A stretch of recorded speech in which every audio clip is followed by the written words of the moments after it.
China. In a lot of aspects, the Chinese are competitors, and so are the Brazilians. I will mention two examples.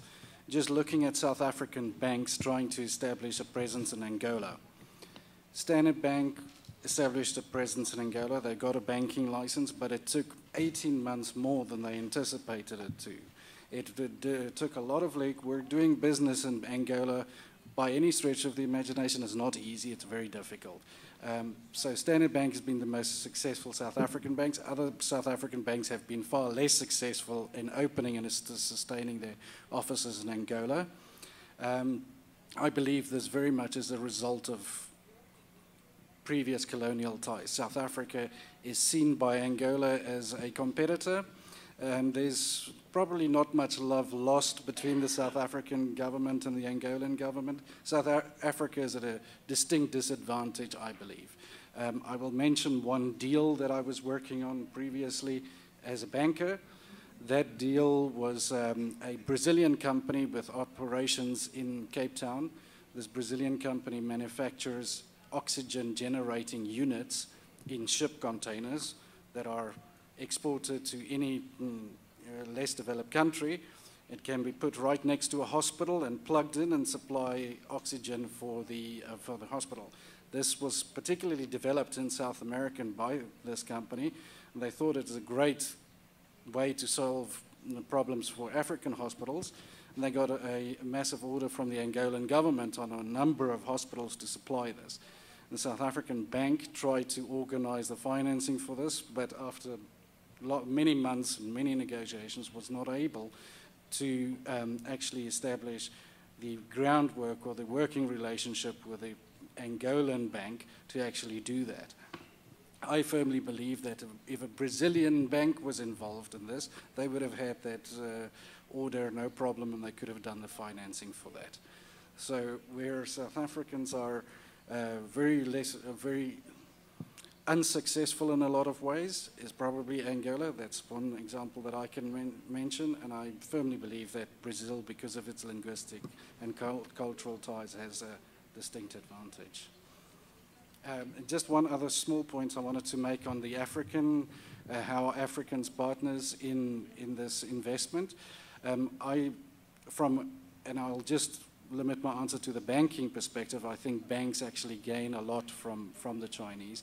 The Chinese, on the other hand, need the expertise and the local market knowledge of banks in Africa to make it work. So there's no one-way relationship when it comes to banking. I think it's very much a mutual cooperative venture that depends on one as much as it depends on the other.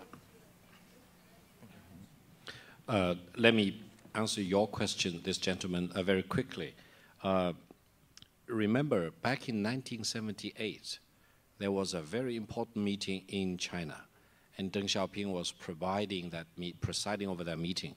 At that time, total foreign currency reserve in China was only at 168 million US dollars. 168 million US dollars. That's probably smaller than the bonus that many Wall Street bankers pay themselves. And during that meeting, Deng Xiaoping said, and I published an op-ed in New York Times last year about this, during the heat of the financial crisis. During the meeting, Deng Xiaoping said, comrades, imagine one day China may have a total foreign currency reserve of 10 billion US dollars. There was a deep silence. Nobody believed him because the prospect of China having 10 billion US dollars was so remote that the silence refused to break. And then Deng Xiaoping said, just imagine with 10 billion US dollars how much we can do for China. And that was only 32 years ago. Therefore, I'm sure that over the past 3 decades, what China can achieve in completely transforming itself economically could be replicated by many countries in Africa. I made my first visit to the United States in 1984. When I came back, I was so depressed because I thought during my lifetime, probably during my children's or grandchildren's lifetime, China will never catch up with the United States, at least in 3 aspects. One, highways.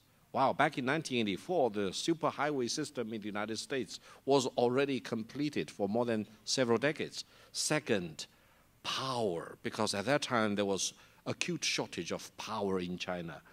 Thirdly, telephones, because you saw a fixed telephone, public telephone everywhere in the corner streets in the United States. At that time, can you imagine?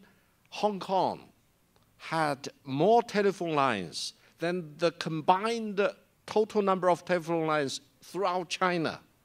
Hong Kong today only has about 7 million people, total population, but it used to have more telephones than China had 30 years ago.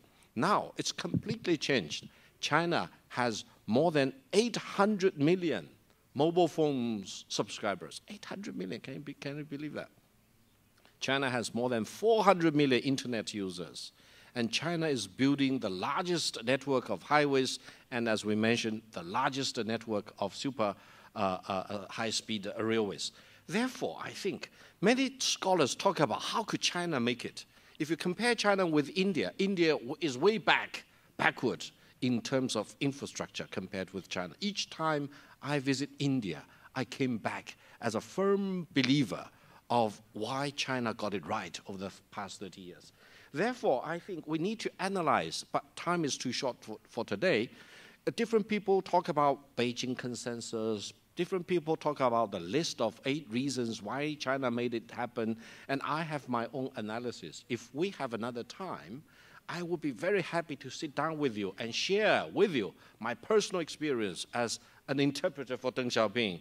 And whatever he prophesied for China has become reality in China, and much more than that. Therefore, when we look at Africa, for example, I'm really a firm believer that if the African people and the African countries, as this gentleman mentioned, have the wisdom, have the right way of doing that, refuse to be burdened down by ideological things, and refuse to be burdened down and held hostage by many other things, but focus on economic development, have a long-term plan, but also have the ability to constantly readjust to the changing circumstances, Africa and the African countries will be much better off in a matter of 1 decade, 2 decades, or as in China's case, 3 decades. So let's keep up our optimism for Africa and let Africans really be the real participator in this whole important undertaking.